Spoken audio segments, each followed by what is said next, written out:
भगवान के परम महाभागवत भक्त श्री प्रहलाद जी ने सूकरी से कहा, भगवान वैकुंठनाथ आदेश किए हैं कि जो वैकुंठ चलना चाहे उसे लिवा लाओ, तो आप वैकुंठ चलेंगी?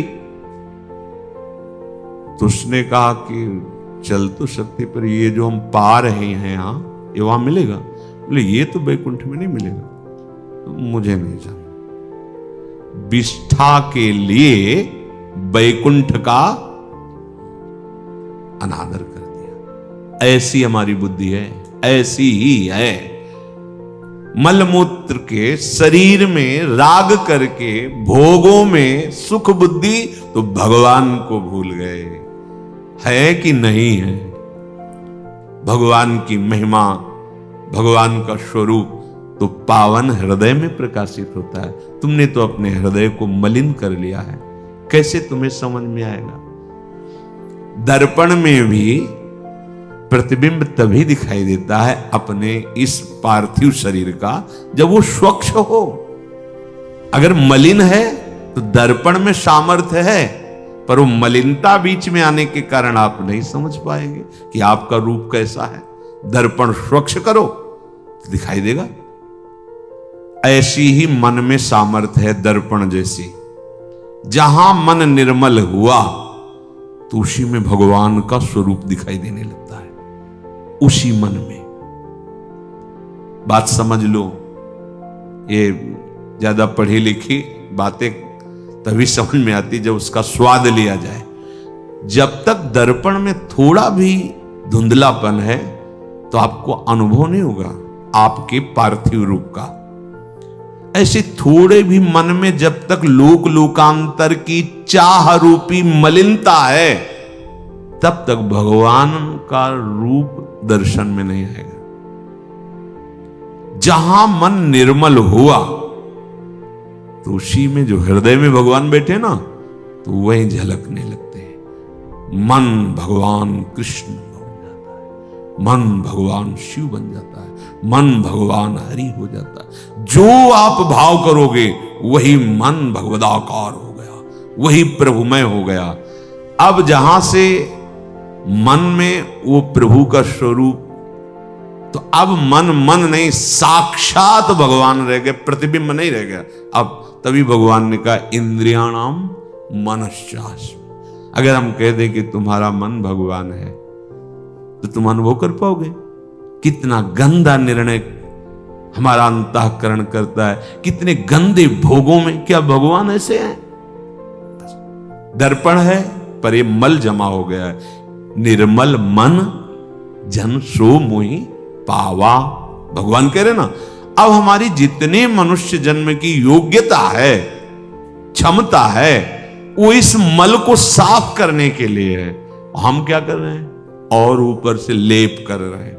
व्यभिचार करके, मांस खा के, शराब पी के, चोरी करके, हिंसा करके, पूज्य जनों का अपमान करके, शास्त्र भगवान की निंदा करके, वैष्णव द्रोह करके इतनी परत जमा कर ली गंदगी की।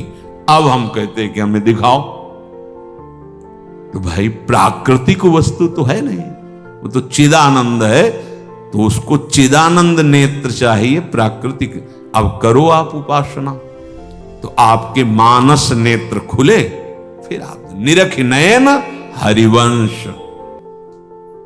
निकस कुंज ठाढ़े भये भुजा परस्पर अंश, श्री राधा वल्लभ मुख कमल निरख नयन हरिवंश। भगवान हैं, मिलते हैं, ये बहुत छोटी बात है। छिन छिन बिहरत संग, छिन छिन निरखत। एक सेकंड के लिए कभी बिलग हो तब ये है ना है कि ये सब प्रश्न बातें। आओ तो आप हृदय की उस स्थिति में आओ जहां से दर्शन होते हैं। त्रपित न मानत नयन कुंजरंध्र अवलोकितन, यह सुख कात बने। कैसे? ये कोई पार्थिव वस्तु प्रभु नहीं है कि तुम्हारे तर्क से, तुम्हारी बुद्धि के बल से वो जानने में आ जाए। नहीं। अस्मिन दुस्तर घोर संसति तरौ, बड़ा कठिन है भगवत प्राप्ति। क्यों? क्योंकि भगवान का मिलना कठिन नहीं, संसार के राग का त्याग करना बड़ा कठिन है। जिन जिन के जीवन में परमानंद स्वरूप भगवान का अनुभव, लीला में प्रवेश, तत्व ज्ञान, आप उनकी जीवनी पढ़ के देखिए, जितना कुछ उनके चरणाश्रित जनों ने समझ पाया उतना ही लिख रहे हैं। बकाया अंतःकरण में जो हो रहा है वो तो कोई देख ही नहीं सकता है। कैसा उनका बाह्य जीवन रहा, कैसी उनकी साधना रही, तब जाकर उनके हृदय में विराजमान जो गुप्त रूप से श्री भगवान प्रकाशित हुए। भय प्रकट कृपाला, कहां? यहां प्रकट हुए, नारायण या गौर श्याम को हृदय निकुंज। अब आप मनमानी आचरण करने वाले मन से भगवत साक्षात्कार कैसे हो सकता है? जब मन मना भो मत भक्ता माद्याजी माम नमस्कुरु, भगवान कह रहे हैं, जब तक आप भगवत मन वाले नहीं बनेंगे तब तक प्रभु के समीप रहते हुए भी अनुभव नहीं कर पाएंगे। नहीं कर पाए, भगवान के अवतार के समय नहीं कर पाए, भगवान के सामने होने पर भी नहीं कर पाए, भगवान के साथ खाते पीते भी नहीं कर पाए। परिवार के भी जन तो थे। किसी ने सलाह ली कि ऐसा अपराध बन गया महर्षियों का, अब वो शाप हुआ है उसके विषय में, किसी ने सलाह नहीं ली, सब मनमानी। तो क्या परिणाम? विनाश। जगत गुरु बैठे हुए हैं, अखिल सामर्थ्य युक्त है, अनंत शक्ति सामर्थ्यशाली, किसी ने सलाह नहीं ली, किसी ने नहीं पूछा प्रभु ऐसी गलती हो गई, ऐसा ऋषियों ने शाप दे दिया, अब इसका क्या उपाय हो सकता है, किसी ने नहीं पूछा। समीप होने पर भी ऐसा नहीं कि आप जान, जब तक आपका हृदय भगवदा का, इसीलिए नारद भक्ति सूत्र में बड़ा अमृतमय शब्द यह है, तन्मयाहा, प्रभु में तन्मय। जैसे गोपीजन अपनी स्थिति बता रहे हैं, प्राण भये कान्हमय, कान भये प्राणमय। अब ही में न जान पड़े कान है कि प्राण है। ये अब वासना में तुम्हारा जीवन है, वासना में तुम्हारे प्राण है, तो यही समझ में नहीं आता कि वासना प्राण बन गई है, प्राण वासना बन गई, और तुम जानने की इच्छा भी तो नहीं रखते भगवान की। केवल बुद्धिगत प्रश्न करने से श्री भगवान को नहीं जाना। अस्मिन दुस्तर घोर संस्कृति तरो, बहुत कठिन है इस संसार के राग को मिटाना। तापत्रेणानिशम भ्रातस त्वम क्लिशितोस्यतीव न मनाक प्रापन्नोषि संदुक्षणम। भाई तुम मेरी बात मान लो। भ्रातस त्वम क्लिशितोष्यतीव न मनाक प्राणोन, एक क्षण के लिए भी भैया तुम कभी शांति प्राप्त नहीं कर सकते हो। भ्रातस्त्वम, ये जो क्लेश हैं मन के, तन के, दैवी, प्राकृतिक, तुम्हारे कर्मों के, एक क्षण तुम्हें शांति प्राप्त नहीं होने देंगे। न मनाक प्राणोषि संदुक्षणम, एक क्षण के लिए भी तुम्हें कभी शांति नहीं मिलेगी। नैकम साधनम अस्ति, क्योंकि तुम कोई भी भागवतिक साधन नहीं कर रहे हो। जैसे कोई कहता है कि जब कल्याण अपने ही करने से होता है, कई बार चर्चाएं हुई कि आपको अपना कल्याण करना होगा, तो फिर किसी की जरूरत क्या है? हाँ, नहीं जरूरत है किसी की, पर कैसे करोगे अपना कल्याण, इस जानने की तो जरूरत है। अब जब जानना है तो प्रणिपातेन प्रश्न है, जाओ शरण में हो, चरण में पड़ो, दैन्य बनो और जिज्ञासा प्रकट करो।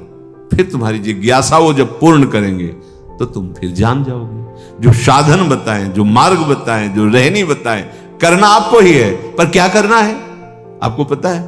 नहीं पता है। आप करके देखो।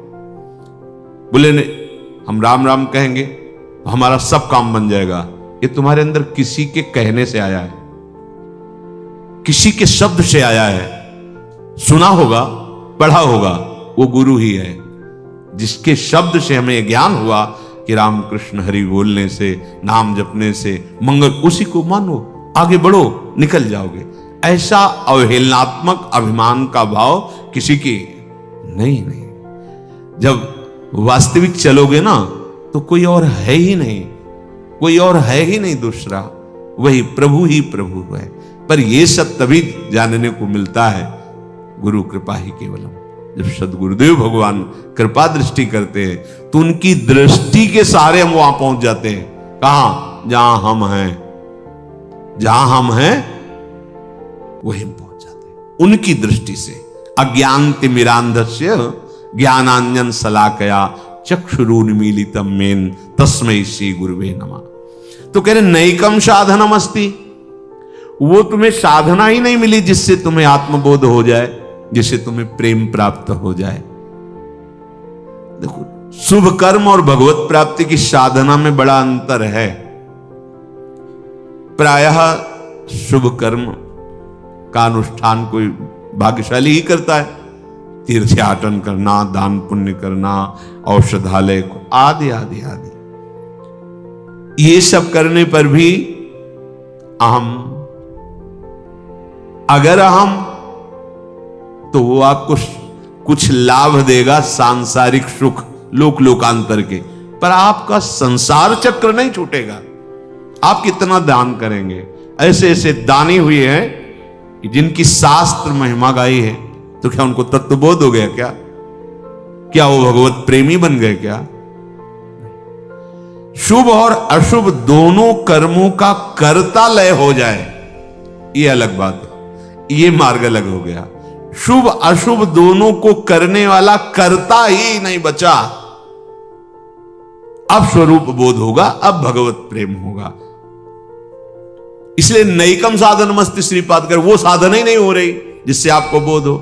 ये कोई कह रहे थे कि हमको तो 20 वर्ष हो गए साधन करते, 18 वर्ष हो गए साधन करते। साधन है चाह न करना। पकड़ो, प्रारंभिक साधन पथ जिसे कहते हैं, मार्ग। चाह ना करना, चाह मिटाना। भगवत प्राप्ति, भगवत प्रेम का मार्ग क्या है? कोई भी शुभ अशुभ चाह ना करना। चलना कैसे? निरंतर नाम जप करते हुए, भगवत आश्रित होकर, भगवत कथा सुनते हुए, भगवत चर्चा कर, ये यात्रा है। लेकिन चलना किस पे है? परमार्थ पथ क्या है?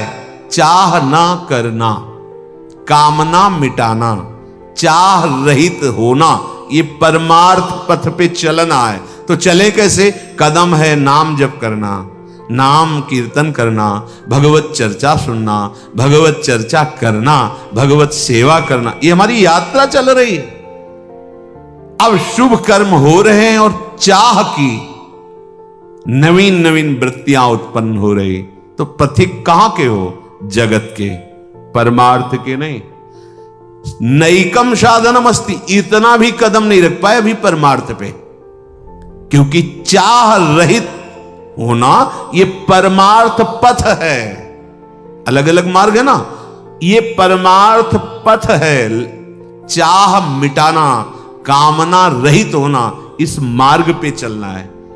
सच्चाई से देखो, कितने मिनट तुम कामना रहित रहते हो? कितने मिनट? हम दिन और महीना साल की बात नहीं करते, कितने मिनट तुम कामना रहित होते हो? चेक करके देखो। पर निरीक्षण परीक्षण करने वाली बुद्धि भी ठीक होनी चाहिए। अचाह स्थिति कितने सेकंड रहती है? मिनट भी छोड़ो, अचाह स्थिति कितने सेकंड तुम्हारे हृदय में रहती है? देखो, झांक के देखो। चाहते हो कि है वो तो है ही। तुम्हारे आंख मूंद लेने से सूर्य थोड़ी अंतर्ध्यान हो जाएगा। तुम्हारे ना कहने से उस विश्वात्मा की सत्ता थोड़ी खत्म हो जाएगी। जब समय मिले वृंदावन धाम आओ, सत्संग सुनो, रजरानी का सेवन करो, प्रभु के दर्शन करो, परिक्रमा करो, नाम जप करो। जब संसार क्षेत्र में भी रहो, दूसरों को सुख पहुंचाओ, भगवत सेवा की भावना में रहो, नाम जप करते रहो, संसार से सहज मुक्त हो जाओगे। ये सब मल नष्ट हो जाएंगे। ज्ञान अलग से प्राप्त नहीं करना, उसी में प्रकाशित हो जाएगा ज्ञान। ज्ञान के लिए तुम्हें प्रयास नहीं करना, ये बिना प्रयास के ज्ञान हो जाएगा जब आप प्रभु के आश्रित होकर नाम जप करोगे, दूसरों में भगवत भावना करोगे।